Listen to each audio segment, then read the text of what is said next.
Hey guys, so today was the day of the fun experiment, so I just thought I would record a little bit first before I showed you the footage that I have from today. So I do apologize for the helmet hair. I had a lesson pretty early this morning, as well as feeding the five little children that are known as large horses this morning.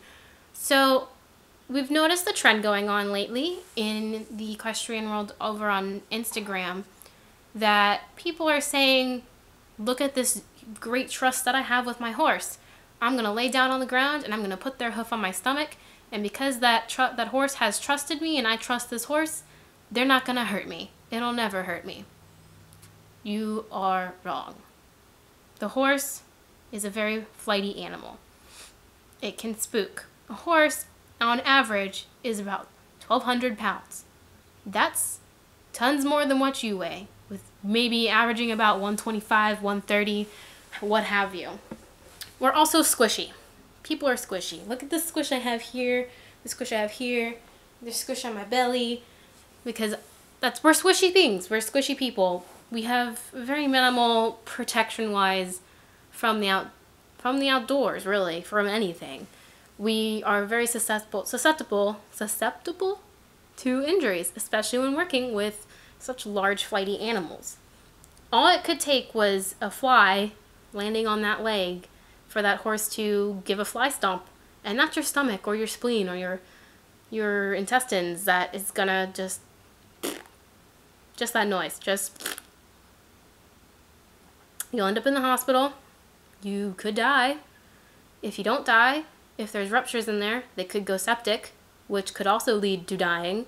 So you're already in a risky sport and you're putting yourself in even more risk. So I don't understand why you would even think that that's an okay thing to do. I don't even know where your parents are or your trainers that are saying, yeah, go ahead and go do this. Because if I was your trainer or your parent, I would flip. You probably wouldn't be around horses for quite some time until you figured out and realized what you were doing was dangerous. So what I did today was I bought 2 pairs. One was to try and get Prada to step on, but she's actually pretty wary about where her feet go, so she doesn't like to step on things that, like fruit, are kind of squishy. So I didn't get her to squish it completely, but she actually did slice off a part of the pear with just her hoof. And pears, they're pretty squishy, just like people. But unlike people, pears will roll out from under the foot because they're rounded. We have a lot more mass in this area where you're putting that hoof on you. You're not going to slide out of the horse. It's just going to go straight down. So unlike you, the pear rolled out, but it still got pretty flat from just either putting a little bit of pressure on it, because she didn't get to put a lot of pressure on it because she would just kind of either kick it out of the way or only put down a little bit of pressure on it before she says, no, I don't want to step on this. So I'll show you that footage in just a second, and you can see for yourself, or maybe you can even try for yourself. So if you want to try the same experiment to see it for yourself, I suggest fruits. Normally pears work really well. Maybe a peach without the pit in it, maybe even a plum without the pit in it would work really well. If you're feeling adventurous, maybe a watermelon. They're not in season right now. We couldn't find one, otherwise I would have tried to use it. But just make sure you don't pick something that's gonna be harmful to your horse. I was originally going to use tomatoes until I remembered tomatoes are poisonous, both the leaf and the tomato itself. So I decided against it, even though they would have squished really funny in a really funny manner, and it would have been really funny to watch. But unfortunately, I have a lot of food fiends at the barn that I work with, so I don't really like to I wouldn't want to bring that around them when I know they're going to be trying to eat it. And pears are perfectly okay if they like it. They're a little sweet, but Prada seemed to enjoy the second one as her treat afterwards.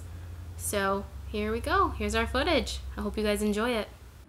So this is our pear, at least one of the 2 that I brought with me. Pretty squishy today, so they're nice and ripe. And you see, good girl.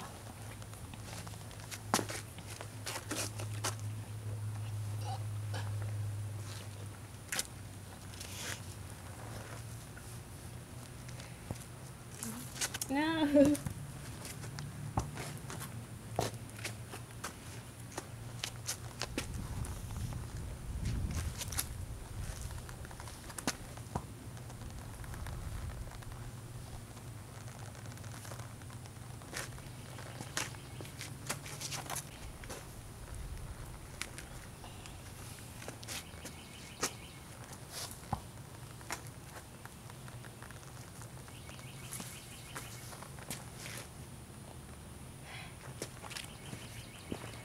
As you can see, this is our Pear after. I couldn't get her to step on it exactly, but that's because she tries to stay away from people's feet to begin with. So, and you can see she keeps trying to come after, and I'll feed her the good one when we're done. But unlike Pears, people do not slide out from under horses like Pears do, because unfortunately we have too much mass. We can't just slide out. Look at her in the background. So, unlike this Pear, which came apart more than half squished than what it originally was, missing pieces already, excuse me, that's rude. We would lose possibly our spleen. It would puncture. Kinda maybe look a little bit more flat than what this one does. So, I really do not suggest laying underneath your horse. Otherwise, unless you really want to end up kind of like this Pear here, and missing pieces and covered in guck.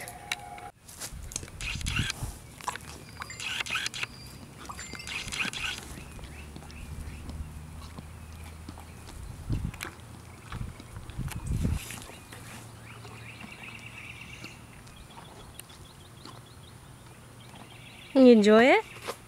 You enjoy it? Yeah? That's really rude. You should stop.